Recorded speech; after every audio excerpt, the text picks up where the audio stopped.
Hello and welcome to The Sober Stretch, the podcast for anyone with a problematic relationship with alcohol, whether you think you may be an alcoholic or you're struggling with binge drinking. Craig and I are here to help you. We're two former alcoholics, and I'm Gary. Craig, how's it going, man? You all right? Yeah, really good, thank you. Really good. Shame about the football result yesterday, but at least we didn't get battered. How are you? I'm all right. I missed it yesterday. I saw the penalties when I got home from work, and I'm delighted that we didn't get pumped. So, yeah, progress. Yeah, the penalties were the worst bit about it.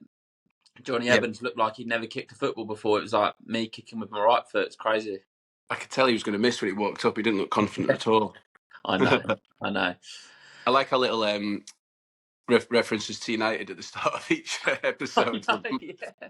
98% of the people are like, shut the fuck Yeah, up. yeah. It's probably just me acting confident and that, trying to get over the first initial nerves and anxiety. Well, listen, it's our podcast. We talk about what the hell we like. Yeah, fuck yeah. So MUFC, one love. we'll lose followers, wouldn't we? Jesus. Man. So yeah, today what we're going to talk about is a question from a follower called Marnie, and the question she asked us is very, very, very valid, to be fair, and it's what would we do differently in the early stages of our sobriety. So I'm guessing the things that we would do to make our journey easier and better and more worthwhile, I guess. Mm-hmm. It's a good question. It is a good question, yeah. Probably loads in hindsight. Yeah. But because it's, I suppose, for both of us, and I suppose for a lot of people as well, because we didn't have much support, it's a bit of a shot in the dark, really, isn't it? We didn't really know what the fuck we were doing, did we? Let's be honest. No, it was a complete blag, personally. At the beginning, I feel like, I think once I settled into it, I started to create not like I'll talk about a plan a lot, like a rigorous set of rules that I wouldn't break. Mm-hmm. And once I got into the swing with those things, I think I did it quite well. But certainly at the beginning, I think the first thing I would say is very, very important is when you decide to stop, or if it's kind of forced upon you because of an incident or whatever, or a health scare, I think seeking medical help initially is an absolute must, because we can't give any medical advice. We're not here for that. That's and true. I think we should caveat that. But what I'm about to say with that, but I think if you're drinking at the levels that you and I were drinking at, it's not safe to just go and stop. And No, I didn't know that at the time. I just decided to sit in my apartment, hide away from the world, and the first 3 or 4 days, like, were a physical and mental torture. But the mental torture was because of what was happening to me physically. Yeah. With the withdrawals. So my first thing would be to suggest that anyone seeks medical advice if they're not sure. That's the first time I ever thought about it. How weird's that? And it makes so much sense. My dad's girlfriend did actually say to me, or she said to him, for me maybe not to go straight off the drink because I was drinking that much, to have loads of something and then nothing. A lot of people wean themselves off things, don't they? Yeah. You do hear about people having seizures and stuff like that, don't you? Not to scare anyone, but when you are drinking huge amounts, your body's lacking something. It can go into shock, and obviously you could have a seizure, couldn't you? And I felt like that, weirdly enough. I'm not a hangover, never had a seizure, touch wood. But when you feel all like fucking shaky and tense and that in the early stages, I felt like that, and I was thinking, Jesus Christ, if this gets any worse, I don't know what's going to happen. Well, people do die from it, don't they? I think, like, just going cold turkey off alcohol, correct me if I'm wrong, people, but is one of the most dangerous things to do with any drug, in inverted commas. Yeah. And I actually got to the point where I remember maybe, I don't know, maybe day 3 or 4, Googling it, and like wondering what the fuck is going on here, because I was an absolute wreck, sweating. At night, as I was drifting off to sleep, it was like borderline hallucinating. I wasn't sure where I was. Yeah, and you get them random jumps, don't you, where you're like, where you're just about to go off, and then out of nowhere, like, oof. Yeah, man. Yeah. Just like jolts through your system. Yeah. And it just was not a healthy week. It was turmoil. And if I did it again, I'd definitely seek medical help.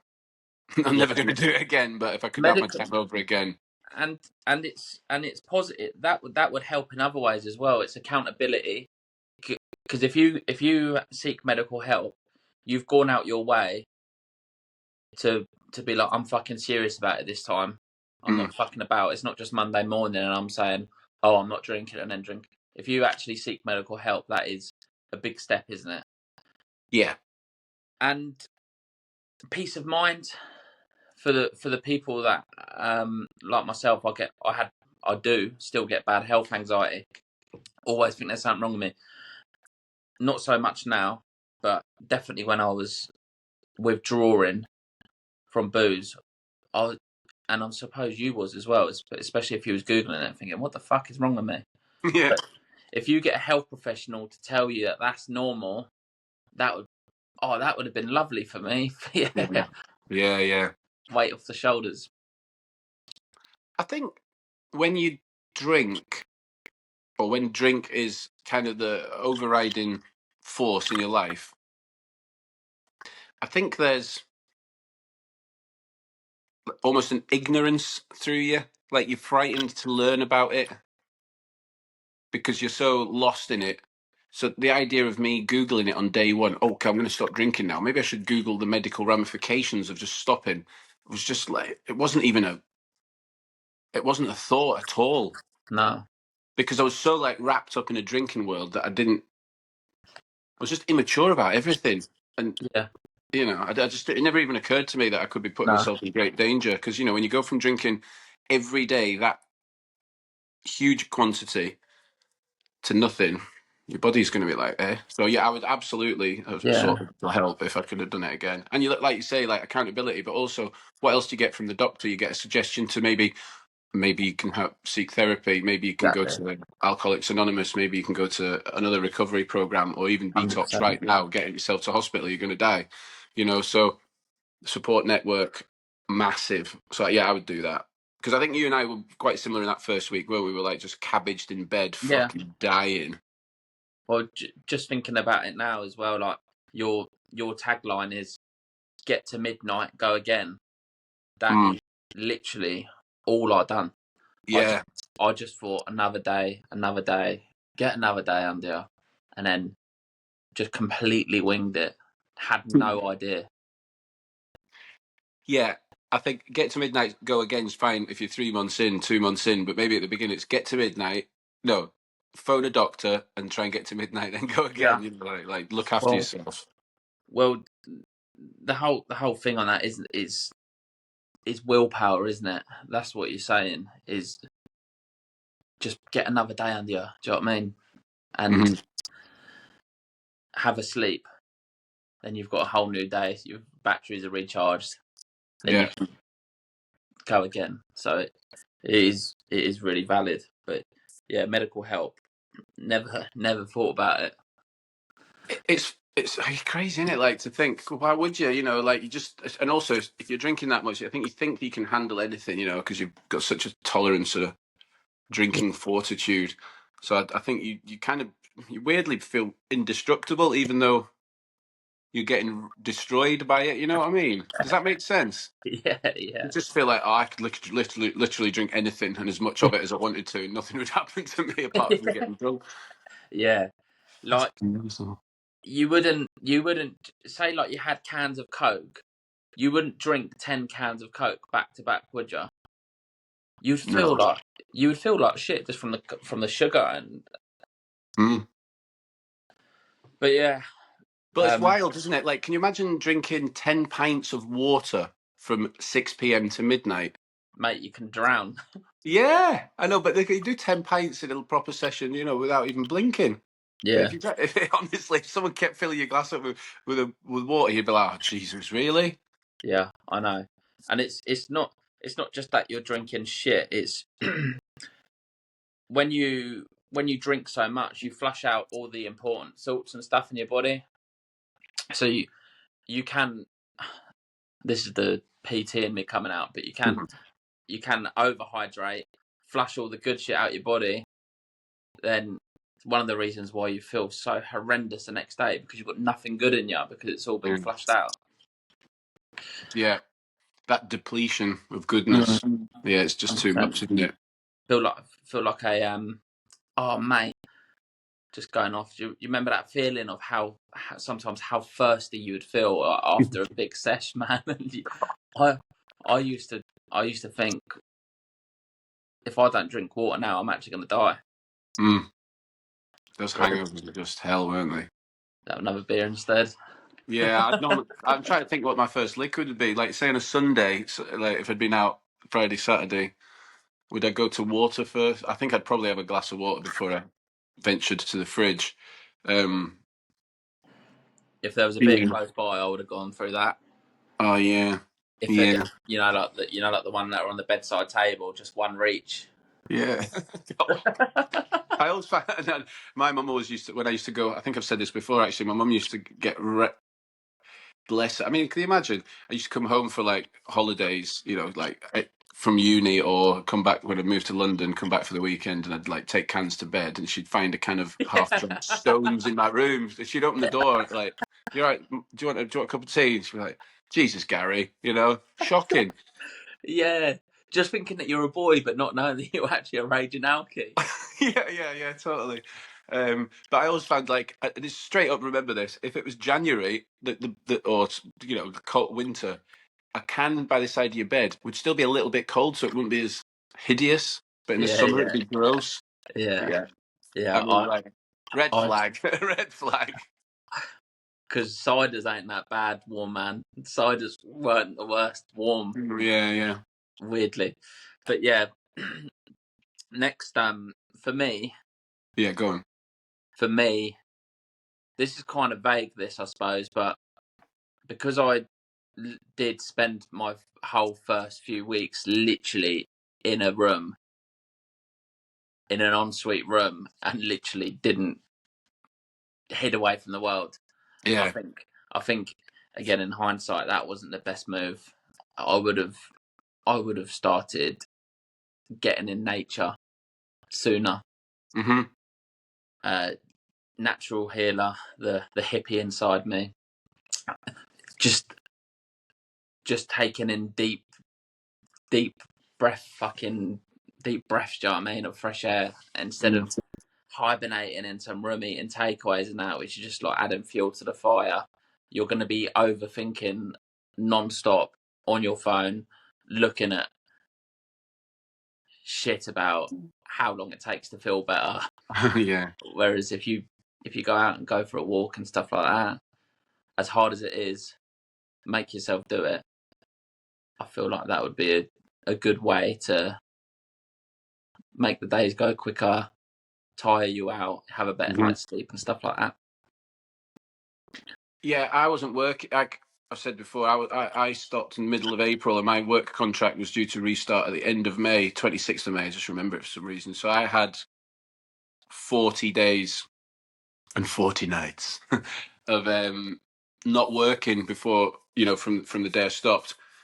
And I was fortunate in that I lived in Seville, beautiful city, but fucking hot, mate. Like unbearably hot. And even at that time of the year, it's warm.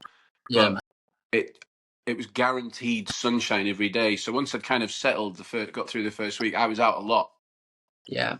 Like, I mean, like city walking, but a beautiful city, you know, along the river, and that steadied my nerves massively. Whenever I had an urge or a craving, which was like a constant, you'll know, it was a constant wave of cravings. It wasn't like, oh, I had a craving at 1 o'clock and then I had a craving at 4 o'clock. The first 3 months were just one craving and one trigger. Like craving. I want to drink, you know. Yeah. And just the walking took the edge off massively. Yeah. It was a mental distraction because if I'm walking, I can't stop and sit down and go to a bar. Yeah. See, it took me so long to build up the courage to do that. Whereas to even get outside. Yeah, mate. Yeah. I was petrified of the world. Like, my head was such a mess. I can't actually put it into words, but I couldn't think straight at all. So I felt like nothing that I would do would be logical. Mm-hmm. So I thought, hibernate and don't show your fucking mess of a face to anyone until you're in the right space. But that would have helped me. It would have helped me because all you're doing is overthinking and making the situation worse by not doing anything at all. Yeah. Yeah, it sounds like, I mean, your anxiety is a thing, isn't it? It's like a thing in your life. It's not just, obviously, it was massively exacerbated by drinking, but you suffer with anxiety, don't you? Yeah. Not so much now, really. I would never say that I don't have it, but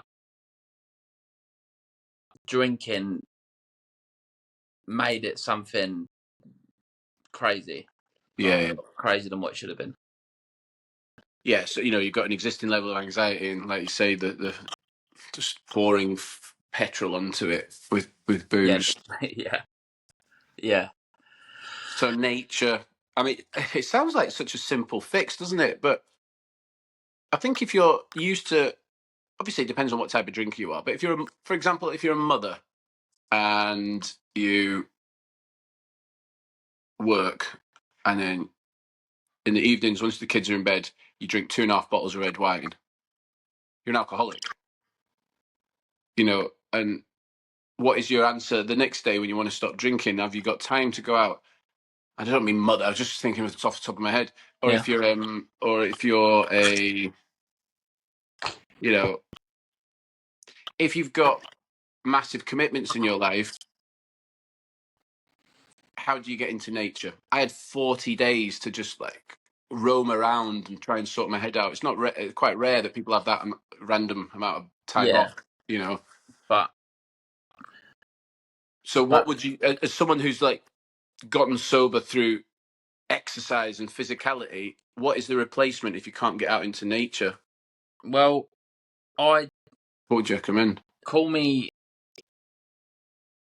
stubborn, harsh, whatever. I don't think there's any excuse for not being able to go for a 15-minute walk a day. I think that's utter bollocks. Like, everyone can. I'm not saying, you went on massive walks, or not massive walks, but you went on long walks. Do you know what I mean? Pounding the streets for hours. Yeah. You had that luxury. But if you've got other commitments, you can still, anyone, unless you're literally disabled, and that's not me being a joke or offensive or anything, but unless you're physically unable, anyone can go for a 10-15 minute walk. Anyone. There's no excuse. Yeah. And there is no substitute for outdoor physical activity. There's no like, that's like saying, oh, instead of going out for a walk in the sun, I'm going to get a sunbed. It is, mate. It is. There's no, you can't replace being out in fresh air, can you? Well, no, we have to be. You know what I mean? Yeah. There's no replacement. Absolute must of normal life. Never mind putting an oxygen mask on and sitting in your room to try and get some fresh air. But no, again, without me being harsh bastard, I don't think there's any excuse for not being able to give yourself 15 minutes of your day. You literally, it's the least you deserve. Do you know what I mean? Yeah. It's something that sounds so obvious that might be alien to some people. Because I was never much of a nature lover when I was drinking. But then you do get sober and you realise, like, why am I just not out in nature like half of the time?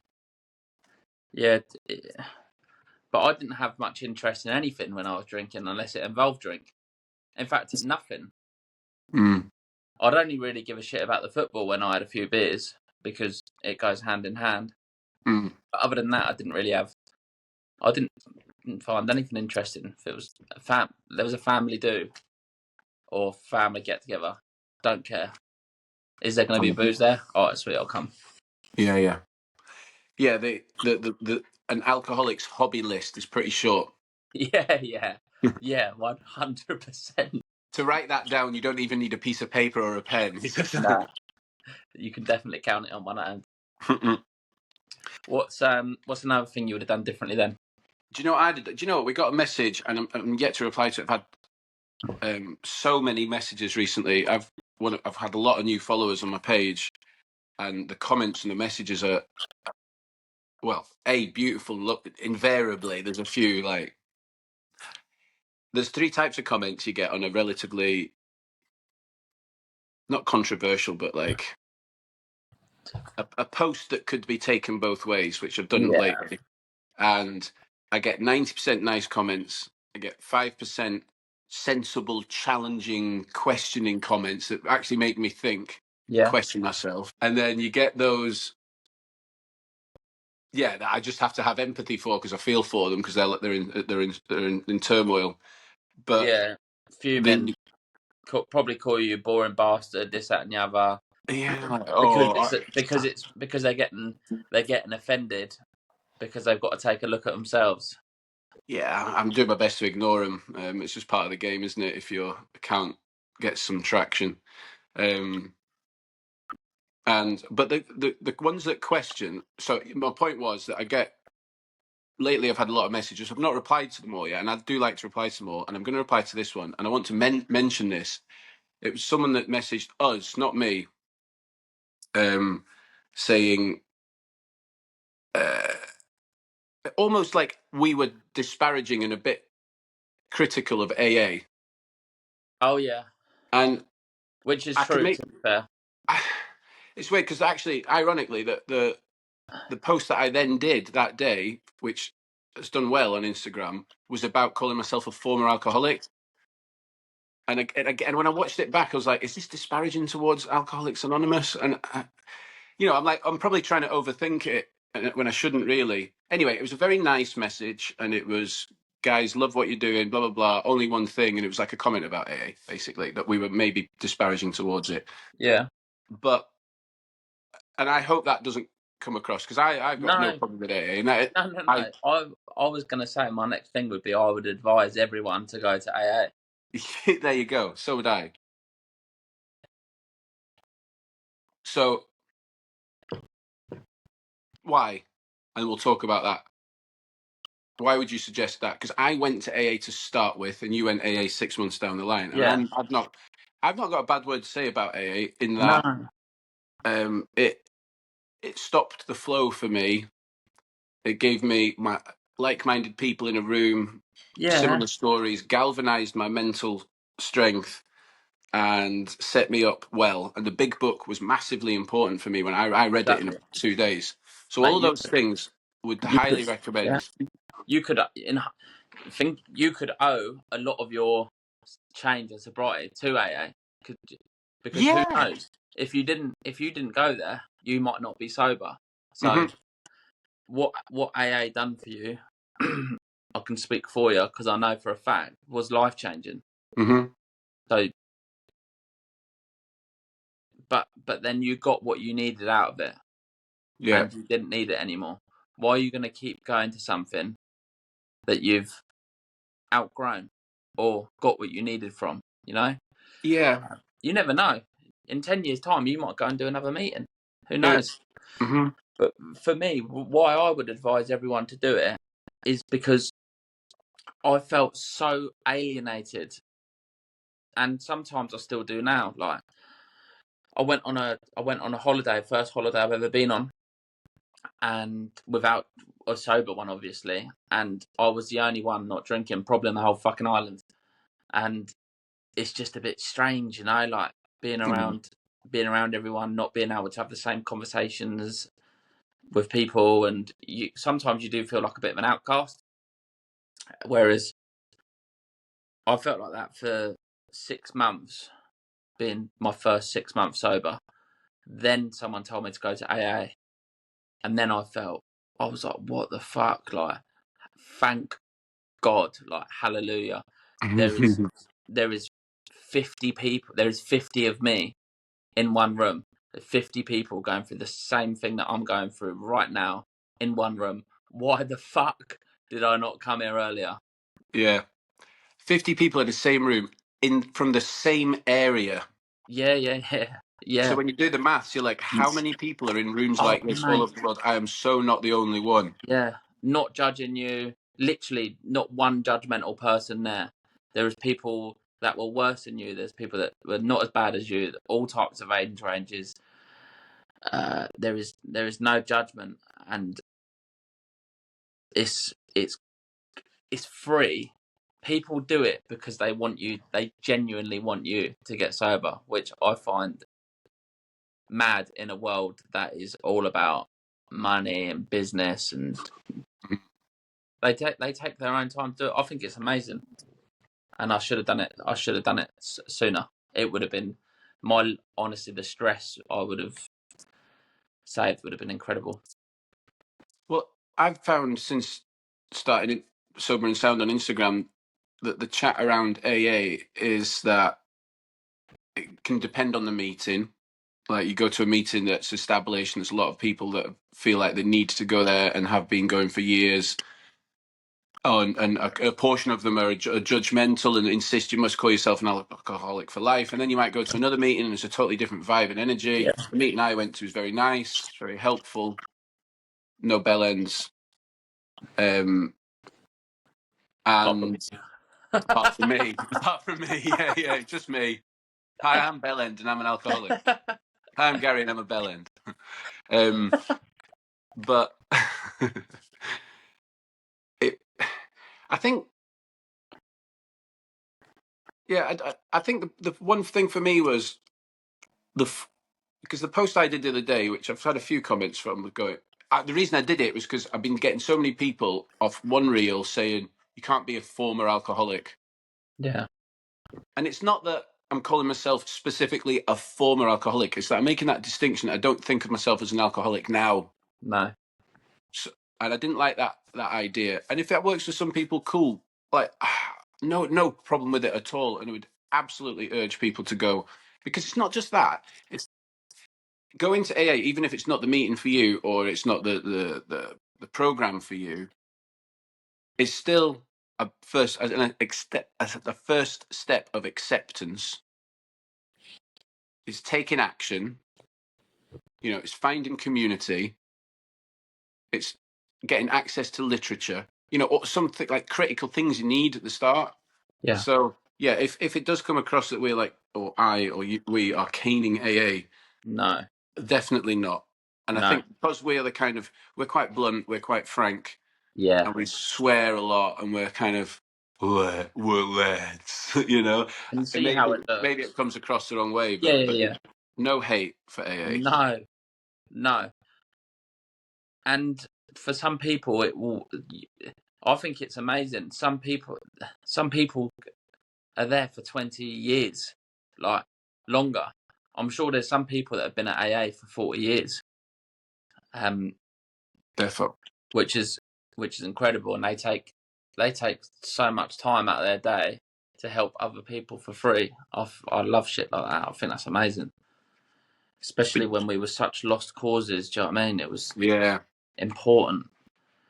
But yeah, no, it's funny that you brought that up because that was going to be the next thing that I said, and it was going to what I would do differently: go to AA sooner or get help sooner, a support group, shit like that. I would 1,000,000% do that ASAP. It would be the first thing that I do. Yeah, you did, didn't you? You rang them. I drank on a Monday. I rang them on the Tuesday. I just missed the meeting, and I went on the Saturday. First meeting, Saturday lunchtime. So that was me. Tuesday, Wednesday, Thursday, Friday. 4.5 days of just grinning and bearing it. There wasn't a lot of grinning going on. But grinning yeah, like. but I felt different on the Saturday afternoon than I did on the Friday afternoon. Having been to the meeting, I felt lighter. I felt freer. I felt like You supported will, and loved. especially if you talk like AA, you can just sit as an outcast and you can just sit in the back row and just listen. Or you can. I was never really much of a talker, to be fair, but you could have so much to get off your chest, and you've just released it to so many people that you don't know. Like, what is not good about that? Yeah, amazing. I remember how I felt when it passed to the next person, and I'd got it off my chest. I was like, I remember what I was wearing. I was wearing a pale blue T-shirt, and I looked down, and I had like moisture on it because tears had dropped down while I was crying. Really? And yeah. Oh man, that's so like sad but sweet. Oh, it was anything but sad, really. It was a release of it was a release of 15 years, you know, in 3 minutes. Because you know how much you want to be gone with that. Oh, I wanted rid of the weight. I was prepared. I think by then I was prepared to do the work on myself, but I just needed that initial release of the weight. Because it gets to a point, the weight's so heavy that and it's so difficult to carry that you almost can't take action. It's like a boulder, like on your legs, and you're like, I want to do this, but I don't know how to, and I can't move, I can't do anything. AA is like the pushing away of that boulder a little bit. It certainly was for me. Yeah, it's powerful. It is fucking powerful, yeah, fucking proper powerful. But no, I wouldn't say a bad word about AA. I would advise everyone to go there, even if it's not your gig. Try it.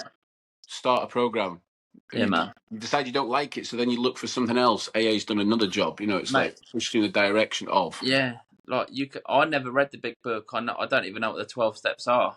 I just went there to be around the people. Same. So yeah, what's another thing that you would do differently? There's not going to be too many more, to be fair, but I mean, like, there's loads of micro little things I would have done differently, but like the main ones actually is AA related.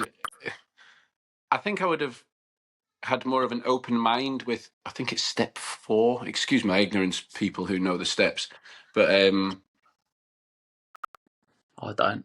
No, I think it's that submitting to a higher power, and my issue was on us because my meetings were on Tuesdays and Saturdays. I couldn't often go to the Tuesday one, but I went on the Saturday, and my sponsor, Scottish bloke, took me to a church, and I lived in Seville, like South Spain, super Catholic, like highly religious, still nowadays.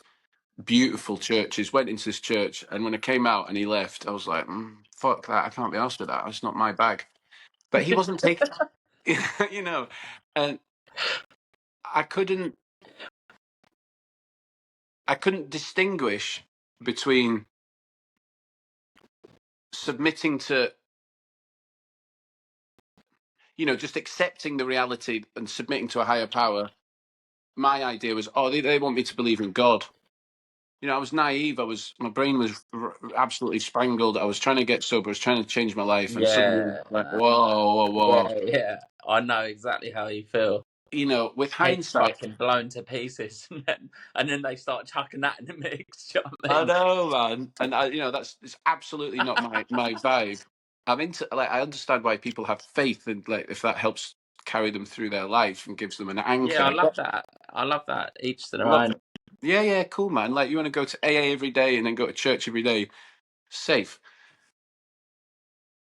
And I wish I'd just had a bit more about me to go, do you know what? It doesn't have to be God. It can be the higher power is, I don't know, but it could be anything. All right. If I'd been a parent at the time, it could have been my daughter, Yeah, or it could be fucking. It could be, I don't know, like meditating in a way. And I was too judgmental about that. But I left, and it worked for me. My first year, mate. I'm so proud of my first year. How strong I was. I'm sure you are too.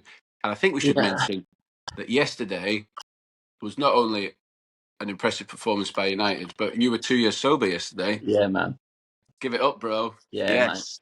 Let's give Craig a clap. Everyone, clap in your Thank you. cars when you're over there.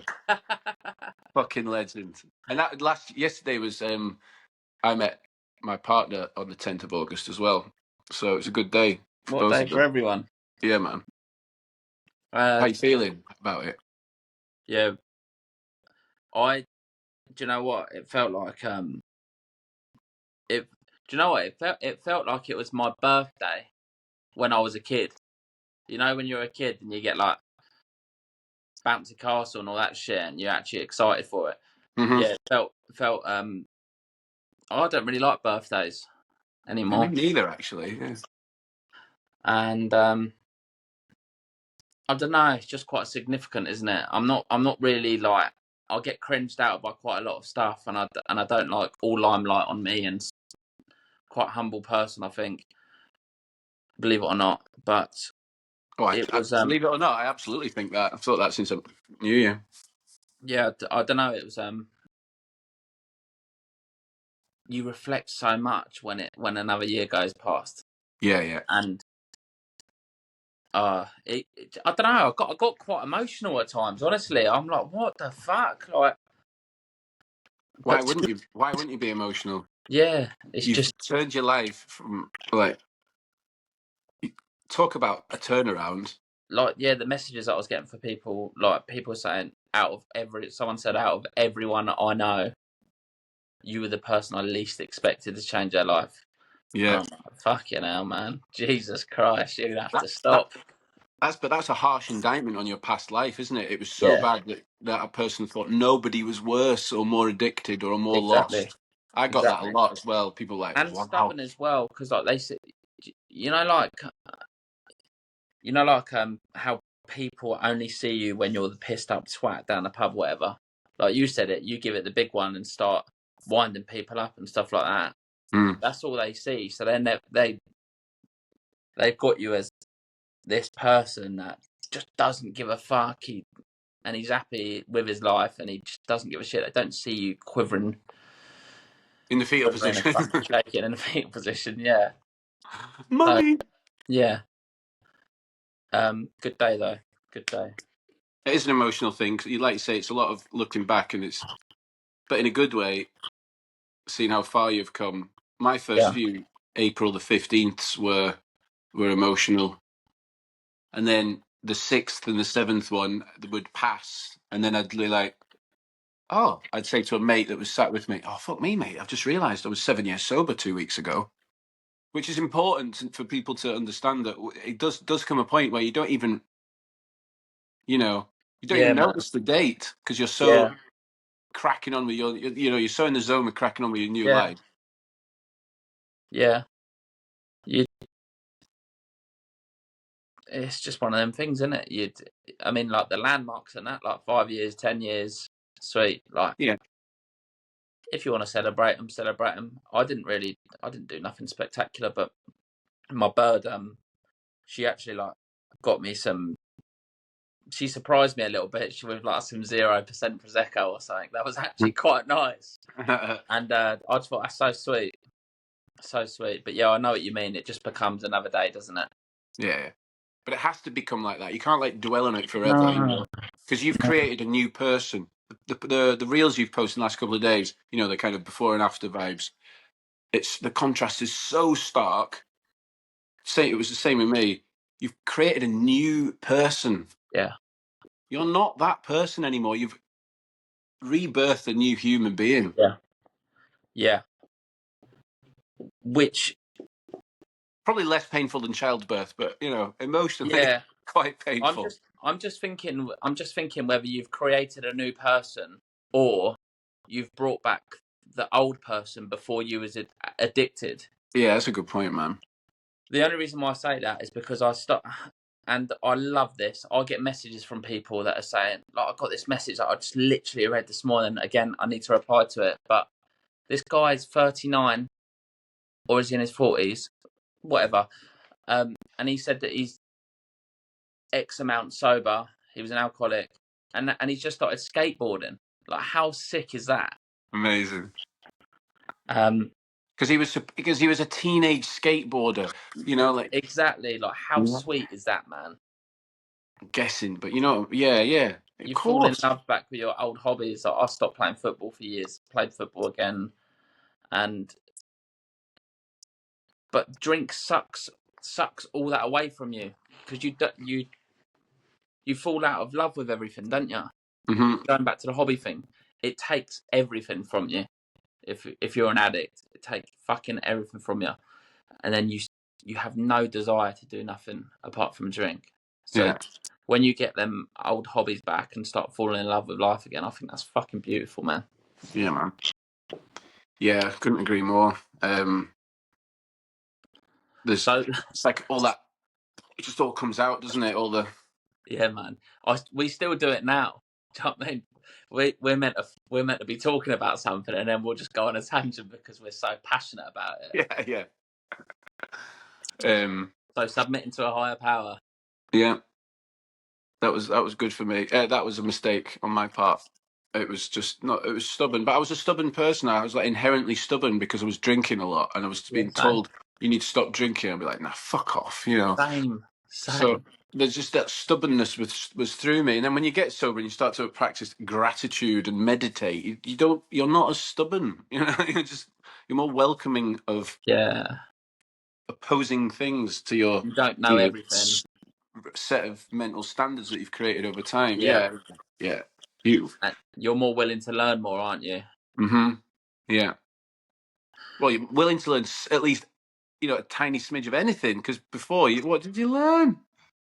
Fuck all in Just used to learn the 15 years. prices of the price of a double gin and tonic in all the pubs in Southwest London, and like, Yeah, yeah, yeah, fucking and knobheads. fucking pricey, man. Gin's so Oh dear. God. Gin is so dear, isn't it? I Gin's spent like dear, and it makes you double. feel hideous the next Yeah. day.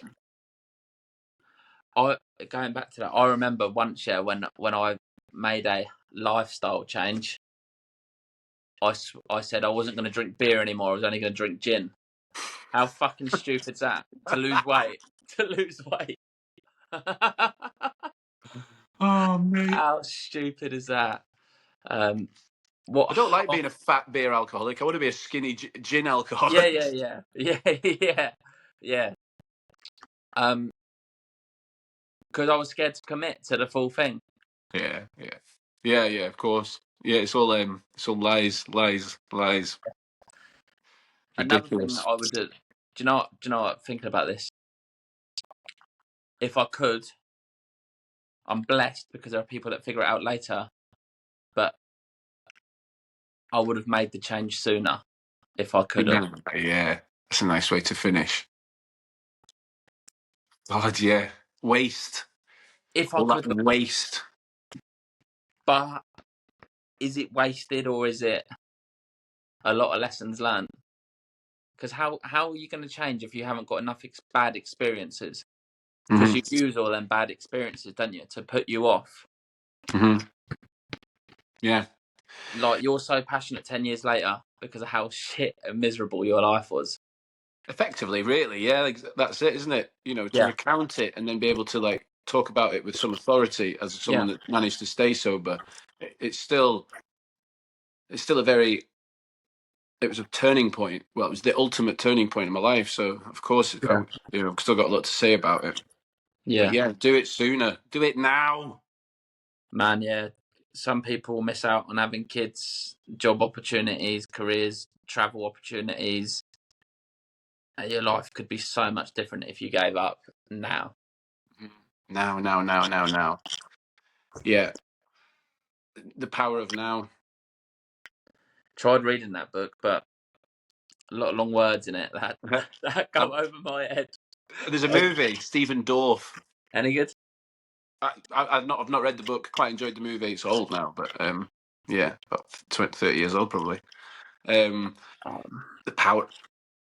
Is it The Power of Now? Oh no, hold on. The Power of One is the movie. The Power of Now is Eckhart Tolle, isn't it? The German meditation Yeah. guy. I'm getting very confused. The I coffee's not started kicked in listening yet. to the audiobook as well, and I was like, man, this is fucking strange, but I like it, but this is fucking weird.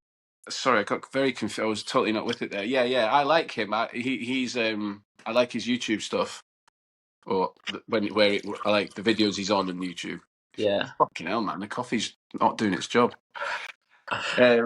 He's one mindful guy, isn't he? He is, and he wasn't, and now he is. Suicidal man, wasn't he? Yeah, there you go. You know, like it's what you said about the turning point or the lessons learned. How many lessons? It's the rock bottom thing. Do you have to learn as many lessons that takes you to rock bottom, or Yeah, can you escape before rock bottom? Well, you bloody well should try, because it's crazy to just let yourself slide into rock bottom. But just start now. Start now, but seek medical advice before you do so. How's that for some advice? Yeah, man, that's a nice way to end it. Yeah, man, 100%. Sounds well. We're back. We had a little week off. We've got a lot to come in the coming weeks and months. When we met, we've made a load of plans. We will get to them, and we'll bring you as much exciting content as we possibly can. Craig, we are at the Sober Stretch on Instagram. You can find us there. We're also on YouTube and Spotify. Go and follow us, subscribe, all that jazz. I have in my individual account called on Instagram at SoberNSound, which is all things sobriety and alcoholism related. Check it out. Craig? I'm at live without limits _coaching on Instagram, and that's really how I used exercise as a coping mechanism instead of the booze. What And I it was going to worked. say quickly is we would be open to having guests as well, getting different insights to make it more sprucey. So if anyone's up for jumping on, Yeah, give us a message and we'll get back to you and try to get you on.